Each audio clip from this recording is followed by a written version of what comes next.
Assalomu alaykum aziz qarindoshlar. Bugun 2022-yili 3-oyning 25-kuni juma. 2 haftada bir qatim qiladigan videoga chiqishim. Oldi bilan shu o'tib ketgan 21-sila bizningki Nuruz, an'anaviy Nuruz bayramimiz bo'ldi. Hammalarniki Nuruz bayrami muborak bo'lsin. Nurg'un yerlarda faoliyat qildi qarindoshlar. Bu to'liq nazar to'xtalaman oxirida. Hozirgi cho'ngroq xabarlar shu yanılamkin Rossiya bilan Ukraina o'rtasidagi urush, Rossiyaniki tajovuzlik urushi. Bu to'g'riliq xabarlarni jahillardan anglayapsizlar. Men bu to'g'ri ko'p to'xtalmayman. Bundan keyin bo'lgan ishlar to'g'riliq asosan to'xtalib ketaydi deb o'yladim. Hozir endi Rossiya armiyasi asosan o'zini mudofaa qilish oldiga tushib qoldi hozir.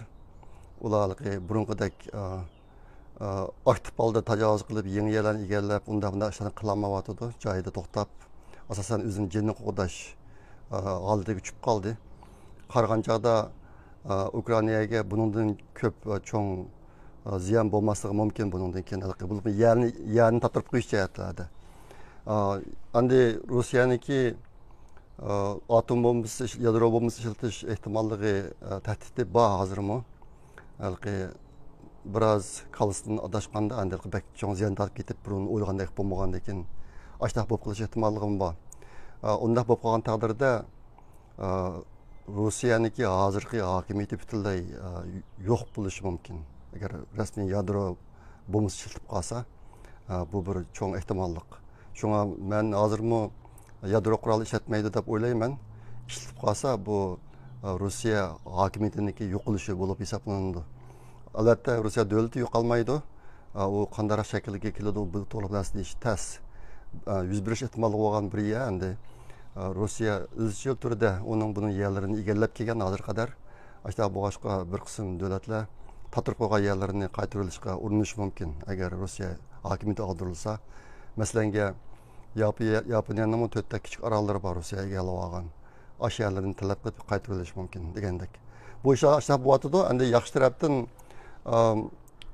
bir xil yangilik endi hozir mana 7 davlat gruppasi dekilar Rossiyani 20 davlat gruppasidan chiqarib o'tish fikrini o'tirib qo'yibdi. Bu yil 11-oyda deyman. Bu yil 11-oyning 15-16 kunlari 20 davlat gruppasiniki yig'ini ochildi ekan. Indoneziyada mana bilishimcha Indoneziyada ochildi ekan. Shu chog'da endi shu Rossiyani 20 davlat gruppasidan chiqarib o'tish masalasini o'tirib qo'ydi o'xshaydi. Bu ishni qaysi davlatlar 20 davlat gruppasiga kirdi? Buni 7 davlat gruppasidagilar qaror qildi ekan. Bu 7 davlat gruppasidagilar Amerika, Fransiya, Germaniya, Italiya, Kanada, Yaponiya va Angliya. Mush 7 davlat. Mushlar qaror qildi ekan, shunga hozir mush fikrni o'tirib qo'yibdi.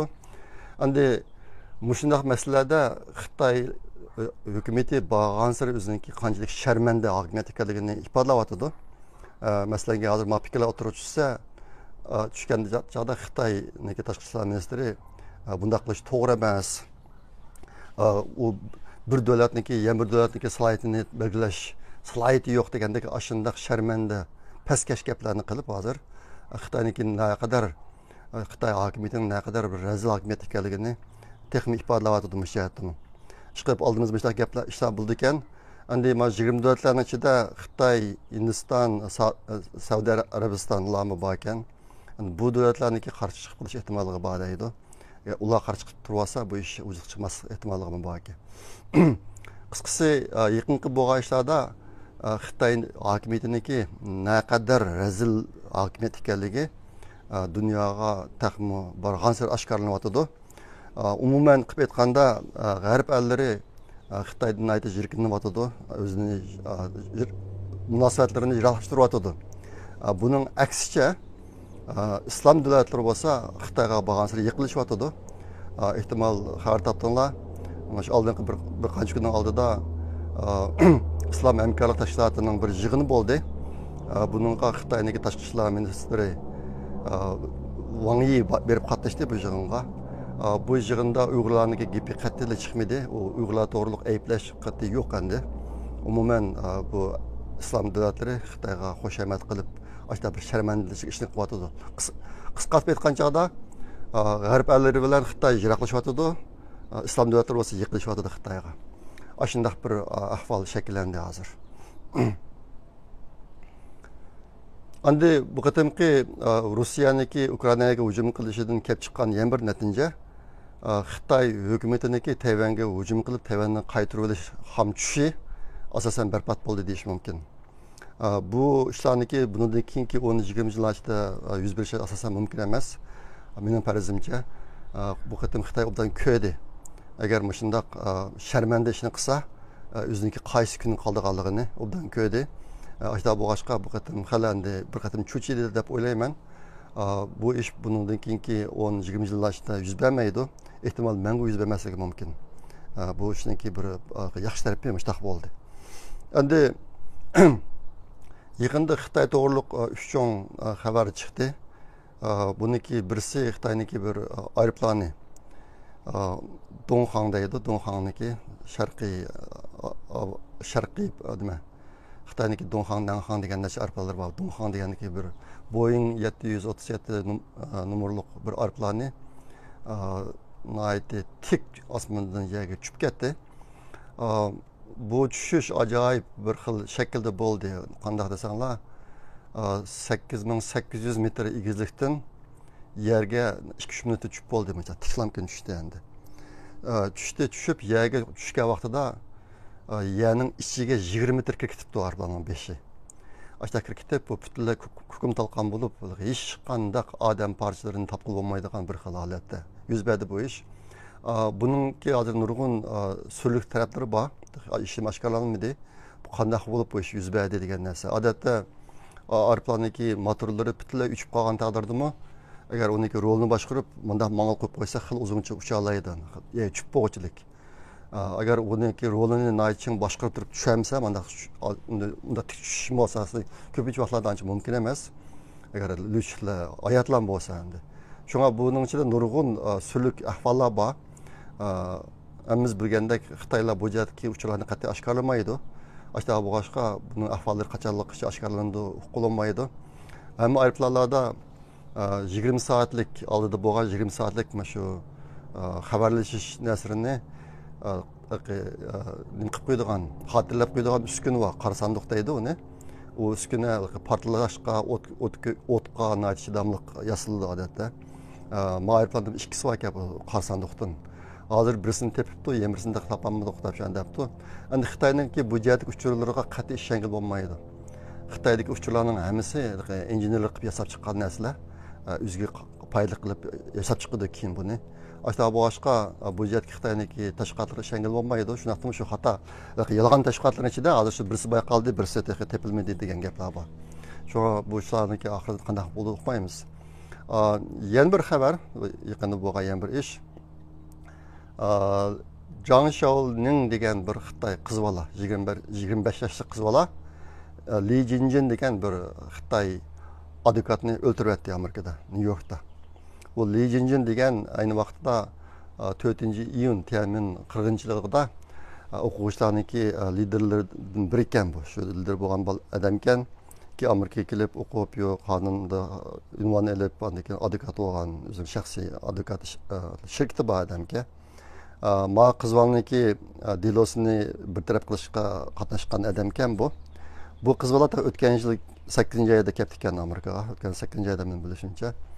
25 yosh o'quvchi slayd bilan kelib o'qimabdi. Shundan keyin Nyu-Yorkka berib, shu Amerikaninki nupusiga kiraman deb yolg'on so'zlab, meni Xitoyda men turmush sulg'a vaqtida menga o'pcha bosqinchilik qilgan degan gaplarni to'qib ashta ishlarni qilib, oxirida degan bo'ldi, men az qilmayman, rasmlarimni o'chirvasan deb odamni qashqa kirib, ishqilib bu ishlarniki ichida nihoyatda surlik ishlar bor. Buni tafsilga to'xtalib bo'lmaydi. Nima desanglar, mana shu har bir voqeaning o'zi necha soatlik hikoya bo'ladi hozir, ashta bo'lib ketdi. Nima qiz bolaniki odam o'ldirish jarayoni intayin vahshiy. Bu Li Jinjinning ishxonasiga bir nima tug'ilgan kuni xotirlaydigan nima deymiz, buni tortdan shuni ko'tarib kirib, Apple so'radim deb kirib ishini taqib olib oxirida odamni bir ism tashkil qilib izlayotgan vaqtda oqsi berib bo'yni siqib pichoq bilan keldiki qon tomirini uzib o'tib ashnalar shu maydonda o'tirib qo'ydi bu odamni. Bu odam mening bilishimcha 50 necha yoshlardagi odam, degan odam. Bir qiz bola 25 yosh. Endi hozir kishining farzi bu maxsus Xitoyda tarbiyalangan Xitoyning soch o'rinlarining odam ekan degan gaplar bor. Bu qiz onu qo'liga oldi. Qo'liga olib tutib chiqib olgan vaqtida bu haqlar sen qilgan pushaymon qilamsan desa, shu yerda ko'p bo'layotgan Xitoylarni tullab, senlar xoinlar, sen jungo'l olib turib, Gumsandan qarshi ish qilyapsan, bu deb vaqirab ashta qildi. Hozir endi bu dilomi intayin murakkab ekan. Sababi nima deganda, bu ish bo'lmaylamkin, hozir ba'zi Xitoy advokatlari buni ro'yi kasal, normal emas deb shu jihatdan bu qizlarni qo'yib o'tadiganga yo'llanayotgan bor ekan. Endi bu mush voqealarning o'zi 3-chi voqea bilan munosabatlik. Bu 3-chi voqea nima desanglar, tunugunki Uyg'ur axborot markazidagi videosida ko'rdinglar. Amerika 5 Xitoy josusini qo'lga oldi. 5 Xitoy josusidan tutish e'loni chiqardi. 3ni tutdi, 2sini tutolmadi. Mushunga munosabat ekan. Qizlarniki Amerika kelgan vaqti bilan shu 5 odamning ichidagi eng yeshcho'ng bir Xitoy bor. O'zi professorlikdan kelgan bu yerga. 2001-yilda kelgan-ki. Shuniki tutilgan vaqtlar ikkisi o'xshash. Bir Xitoy tutilgan vaqtida Xitoy Amerikaga kelganda, Ademil degan Xitoy qizlar. John Xiaoning degan Xitoy. Mushtaq bak bağlanıp ketken ekan bu. Şuna bu işlerini ben tafsili dep bulamayman degan, bak jarayoni bak jiq bu ishlarniki. Shuni qiziqadigan qarindoshlar uzanlar izni basanglar bo'ladi. Bunun ichida qiziqarli yana bir ish bor.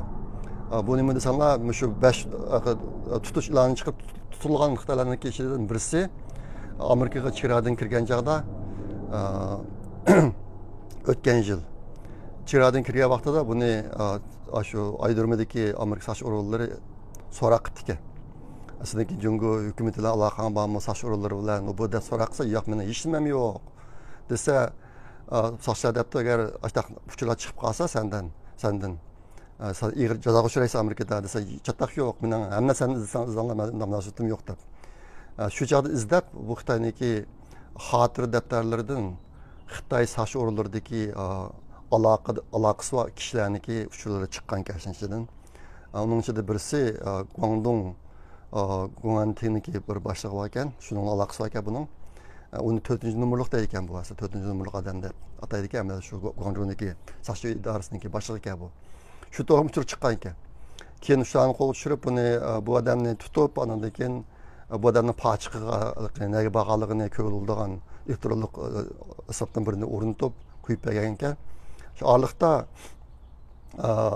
Amerikadagi FBI'ning bir adamı Xitoyning adami qiyofatida buni bilan kurashga berib, hozir endi sizniki aqanga FBI tushdi. Sizning kompyuteringdagi burungi shu ilxat yo boshqa vositalar bilan aloqaga vaqtlardagi uchurlarni uchratmasak, bu sanga cho'ng jinoyat bo'ladi deb buni kurashga kelib, shuning bilan shu jarayonda bu Xitoy o'ziniki Amerikadagi kelganda yaqinlatgan ishlarini hamma dapirdi ekan. FBI shu orqali bu uchurga erishibdi. Shundan keyin odamlarni tutibdi. Ish qilib, men anlagan bir hikoya shundaqroq, bu rasmiy matbuotlarga chiqdimi, buncha chiqmadimi uqmayman. Ish qilib ajoyib ishlar bo'pti. Bu FBI'niki qo'llangan chorasimi, ana choradan qo'llanibdi bu yerda. Endi mundaq shaklda odam tutishlar burun ancha bo'lib boqmagan. Menimcha bu bir yaxshi ish.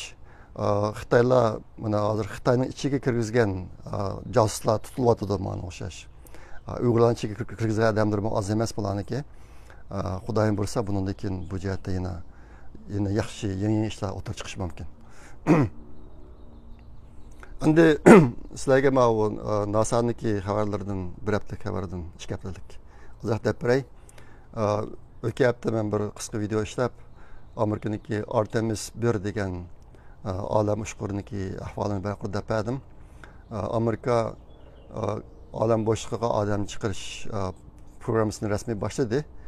Artemis 1 degani shuniki tayyorlik bosqichi. Bu narsa hozir qurashtirish sinoq bosqichida turyapti yer yuzida, Floridada. Onu şu 5. aylarda osmana çıkarmakçı.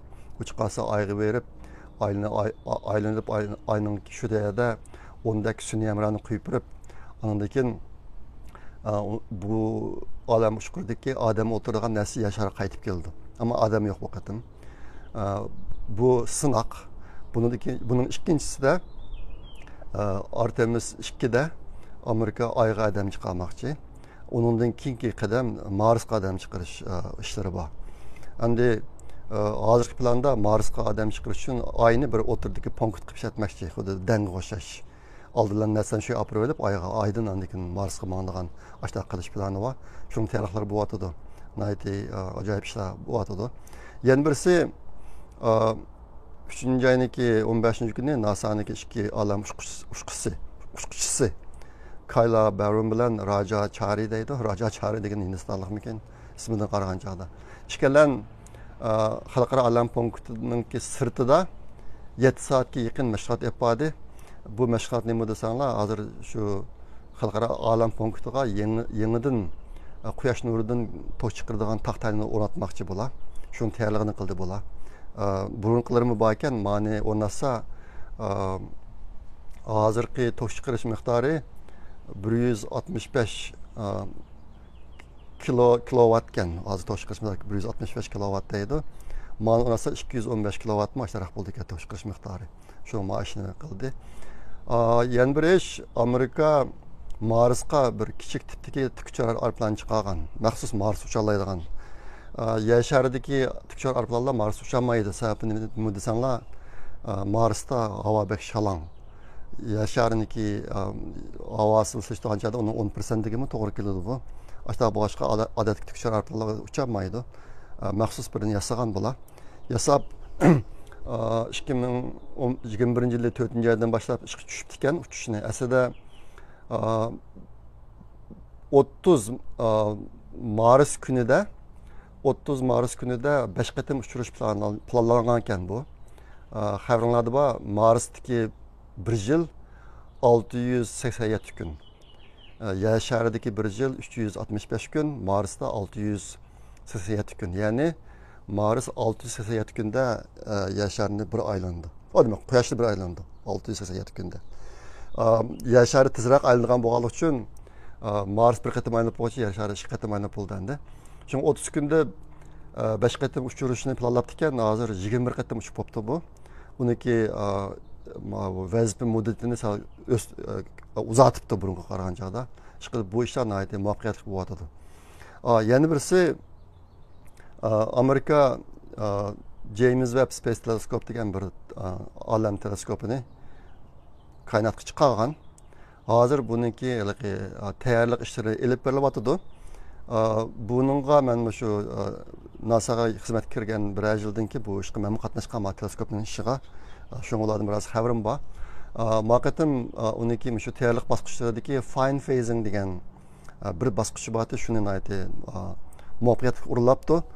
Bu nim basqıç desanlar, bu teleskopniki 18 parça aynigi var. Asaslık aynigi 6 burjarlik aynakning 18 parçasini birleştirgan. Her bir aynakniki kengligi 1 metr 40 santimetrda keladi. Aslında 18'ini birleştirib qolgan teleskop. Şuna bu rasmiy ishga tushsa, bizningki koinot haqida erishgan uchurimiz hassillab ko'paydi. Hozir Hubble olam teleskopi qilyapti bu ishni. O Hubble olam teleskopi oran 2 metr 40 santa. Mao şuna 1 metrdan anda bo'lgan joyda 6 metrdan yuqoriroq bo'ladi degan gap. 40dan 40 bo'lgan kengligi. Aştaqda nihoyatda ko'p narsani ko'ralaydi bu. Yani inishki narsalarni ko'ralaydi, kichik narsalarni. Shuniki ma'u fine phasing degan bir bosqichi o'rinlanib qopti. Buningda mana shu 18 parcha aynakniki o'rnini bir-birisiga to'g'rilaydi. Bu osmonga uchirib chiqib bo'luvchilik, ammo u qatlaqlik uchib berib, u yerda echib anda qolgan. Hozir buni nihoyat qattiq tanishimsa, aynakniki bo'lgan o'rinlarini uni nanometr darajasida tanishish kerak. Ashta qolgan chog'da andaki bu teleskop ishlaydi. Shunga ashunga bir muhim bosqichi o'rinlanib qopti. Bu teleskop rasmiy ishga tushadiganga yana bir necha oy bor ekan. Yana bir xabar, o'sha haftada bo'lgan yana bir ish. İspaniyada Amerika'niki Deep Space Network degan bir xabarlashish uskunalari bor. Nihoyatda cho'ng mikrodolqinliq antennalari bor.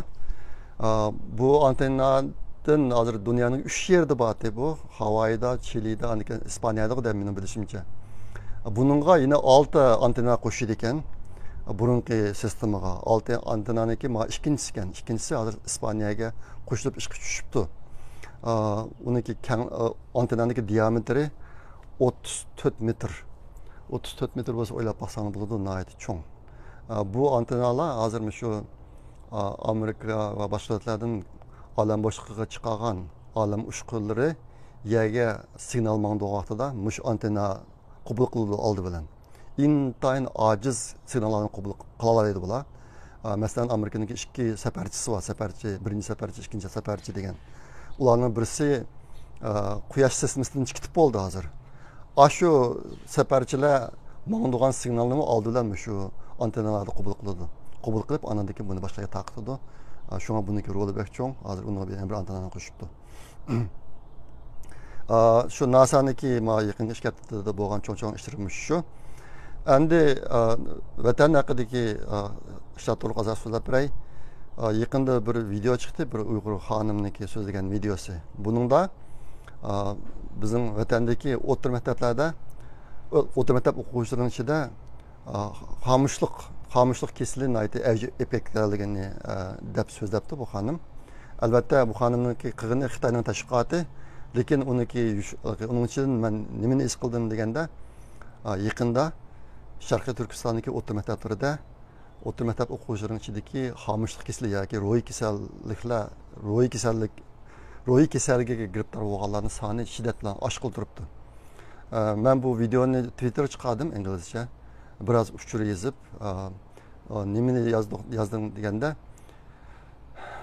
hazır nurgun ailelerde ota-ana, qağalarning hamısı tutulup, yo'qolib ketib, işte bir yerdan bola qolib qoldi.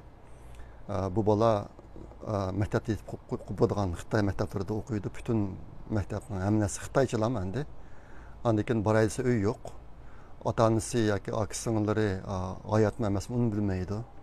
Açtaq bir holat kirib qolganlar uchun bunday odamlarda ro'yi kasalliklar yuz berdi endi. Mush ahvollarni yezib inglizcha Twitterga chiqarib qo'ydim. Bu bizga kelgan burun tilga ilinib boqmagan fojianiki yana bir qismi.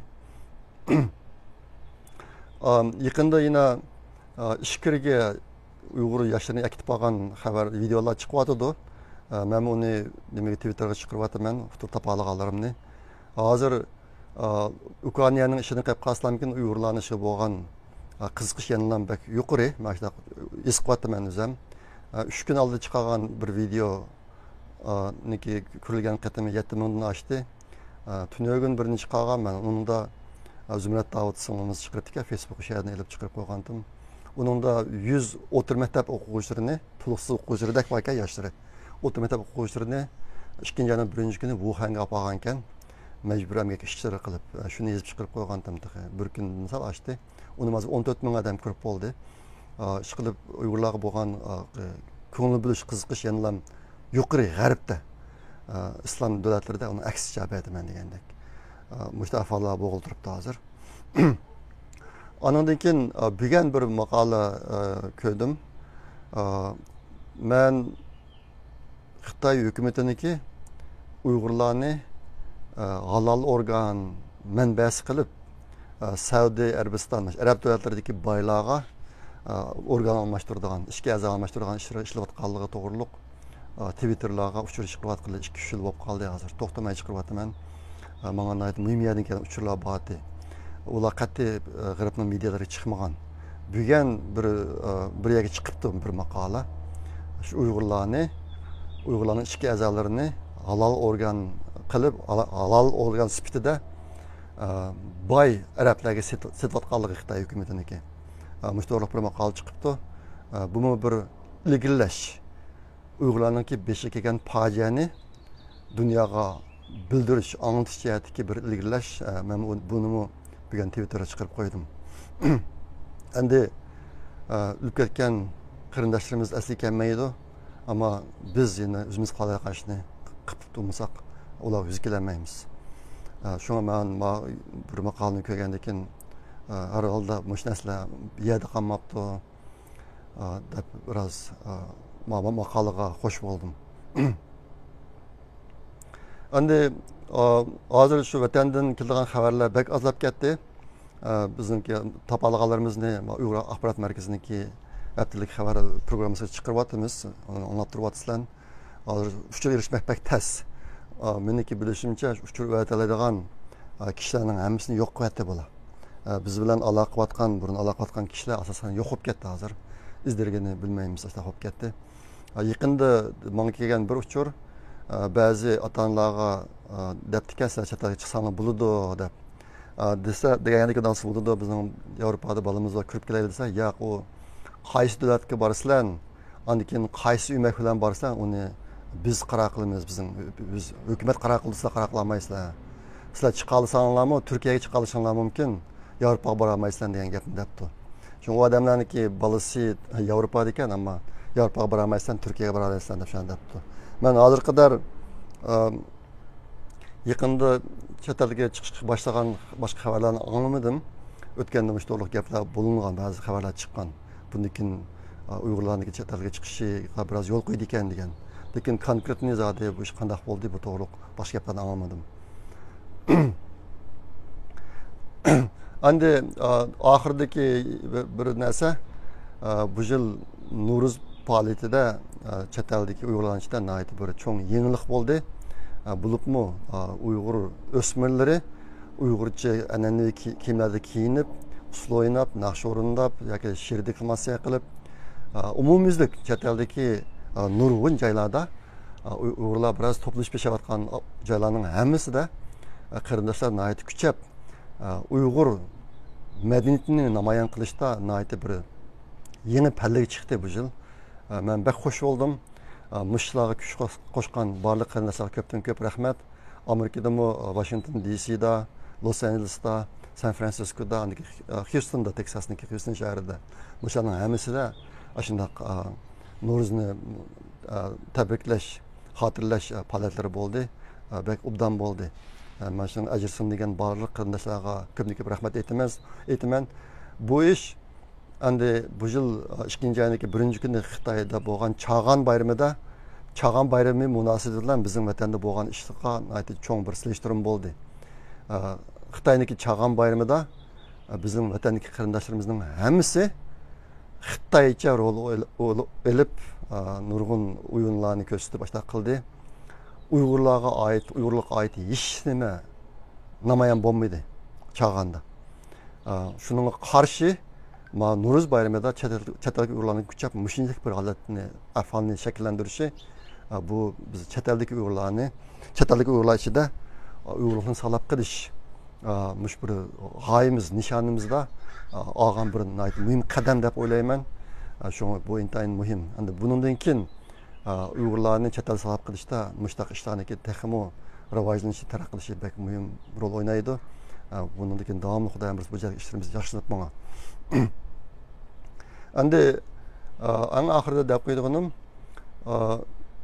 men asli hafta video chiqarmaydim. Haftaning juma kuni 4-oyning 1-kuni bo'ladi. Ulug' Ramazon oyi boshlandi shu kunisi. Men o kunisi bir qisqa video ishlamoqchi, azroq deydigan gaplarim bor. Uyg'ur Project fondiniki xizmatlari haqida, andaki chet eldagi Uyg'urlarniki bir qism muhim xizmatlar bor. Mush haqida bir to'xtalib bir qisqa video ishlamoqchi. Bu bir alayda, alayda bo'ldi. Undan keyin yana davomli shirkatda bir qatam bo'yicha bo'ladi. Haftalikisi qo'shimcha bo'lmoqchi. Shuni buni deb qo'ydim. Ma'qulamsa, buni bugun mushuk so'zlay. Yana bir qatam kirkish omon bo'linglar. Xayr xo'sh, Allohga omonat. Rasma o bugun taloqqa chiqib halabak chiroyli bo'lib ketdi ekan, shunga taloqqa chiqib so'zligim kelib qoldi. Ana kun nuri ko'zim ko'rilib xali qiyin edi. Kompyuterimni to'sib ko'rolmaydigandek to'g'ri tushunasizlar. Nima qilamsa? Xayr xo'sh, Allohga omonat.